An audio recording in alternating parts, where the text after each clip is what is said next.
waste. So, finding the right growers and collaborating just felt like a much more natural approach. And so tell us a little bit about your product offerings that you've been developing.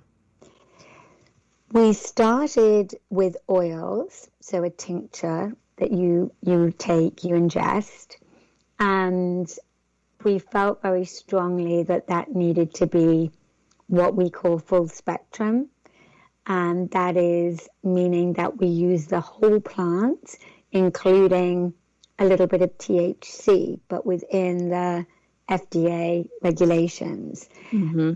And by doing that, you get what is called the entourage effect. So you get all of the benefits.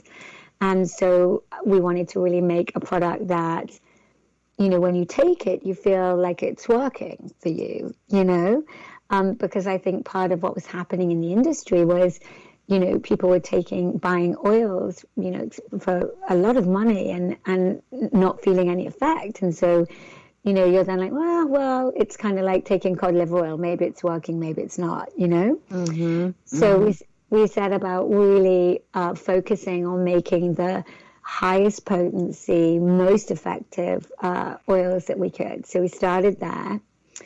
And then as we started giving it to friends to try, people started putting it on their skin. And, a friend of mine in Chicago was using it for repetitive strain. Another friend of mine with very dry skin was using it as her face, regime. And I must admit, I have been a little skeptical about the beauty rush in a way. But, I said to James and Tim, I think there's something, here. And so we have developed a balm, and we are developing a hand cream. We're developing a sunscreen, and we just also started working with a chef on pastilles, so gummies, and just starting to, be a bit more, extend our product line. But the three oils were really our core products, and now we're starting to develop very slowly and carefully, but some things in response to what people tell us they want. Interesting. So I would imagine that there probably are startup hacks that you would apply perhaps differently in this particular industry than maybe you would just globally if you were starting a startup, because I know that since it's a new industry, there's probably certain unique challenges that you have to be a little bit more strategic with. But if you were to pinpoint kind of 3 go-to startup hacks that you used in launching this business that you think are really key, important strategies, whether it be time management or self-care or leadership-oriented or, how to best position your product or service, what would you say those are? Well, it's such a great question, because this was a very different business for me to come into, and I was always complaining about what possibly my clients could be doing and why they weren't returning my calls. And now I feel like marketing is at the bottom of the list, which is not where it should be, obviously. This one is going to sound obvious, but you just have to believe in the product. And if it's not good enough, go back to the drawing board and start again. And 2 weeks before we, put the brand out there, we ripped up all of our identity and started again. Wow. And so I think that, you can evolve, you can change, but if you don't start with a great product that you can believe in and stand behind, particularly in this industry, it's very difficult because there's a lot of noise. And, people say, oh, why are you getting into the CBD space? It's really crowded. And I'm like, that's like someone saying, why are you getting into the alcohol industry? It's sort of so huge. And so I think that having a great product, having a product you believe in, really understanding and being able to explain it to other people is really important. There's so much education needed. And I'm sure it's true of many things, but spend the time, looking for the right things, and you'll know when you have it. Mm-hmm. Very good. What else would you suggest? The other thing that I found really great about oHHo is, and maybe it's COVID and the pandemic and people having more time being at home in some ways, is, collaborating.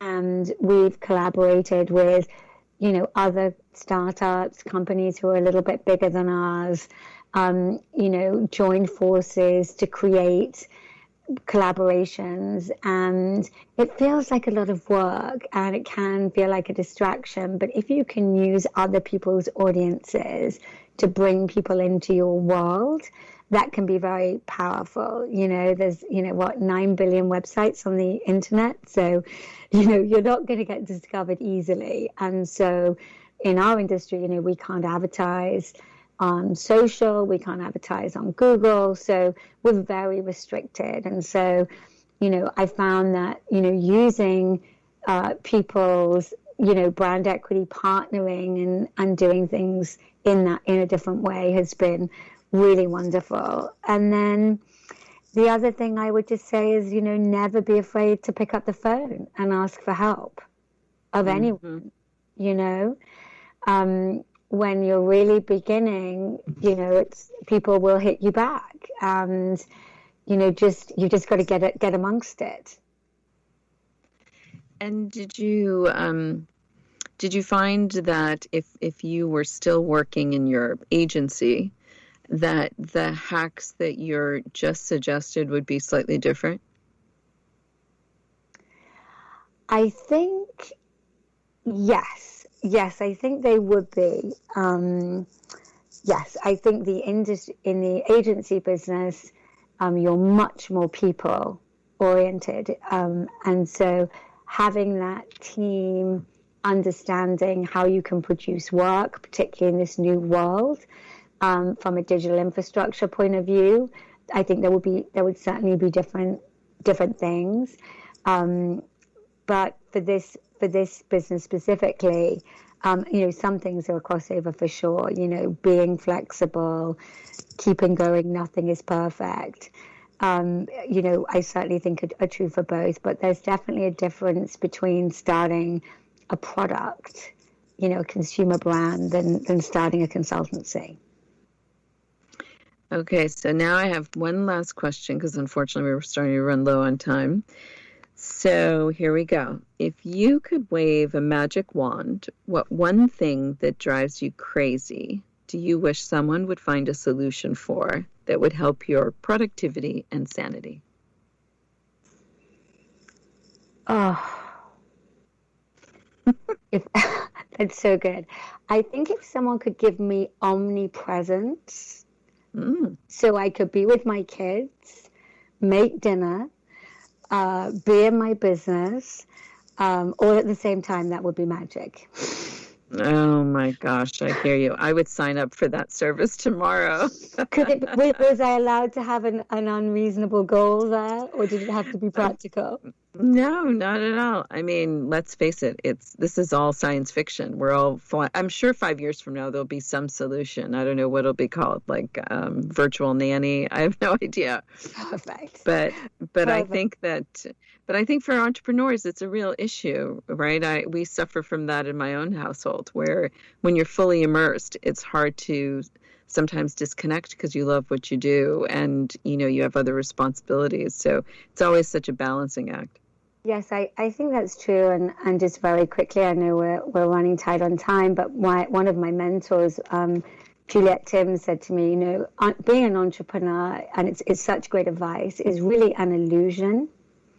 There are 50 balls in the air, and you just have to make sure the top 5 are moving at any one time, and that the one that's about to go horribly wrong, you pick up before it hits the floor.